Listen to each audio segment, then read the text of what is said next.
India debuted its first locally made aircraft carrier on Friday, a milestone in government efforts to reduce its dependence on foreign arms and counter China's growing military assertiveness in the region. The Vikrant, one of the world's biggest naval vessels at a length of 262 meters (860 feet), will formally enter service after 17 years of construction and tests. It inherits the name of a retired carrier famed for enforcing a blockade against Pakistan's naval forces during the 1971 Bangladeshi Independence War.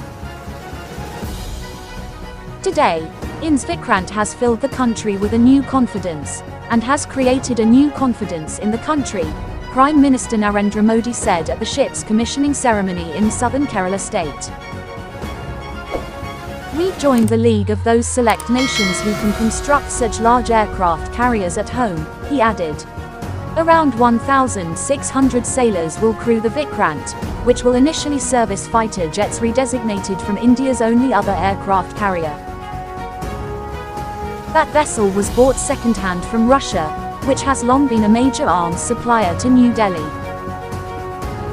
Modi's government has sought to wean the country off its dependency on foreign military purchases and build a domestic defense hardware industry.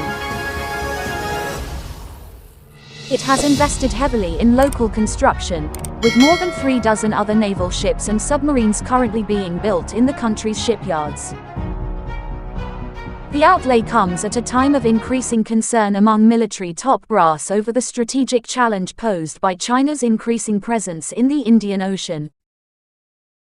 Last month, New Delhi joined Washington in raising security concerns when neighbor Sri Lanka allowed a port visit by a Chinese research vessel accused of spying activities.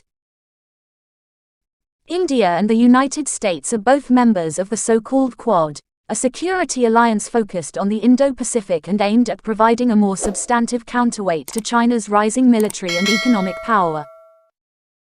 The security concerns of the Indo-Pacific and the Indian Ocean region were ignored in the past, but it is our top priority today, Modi said.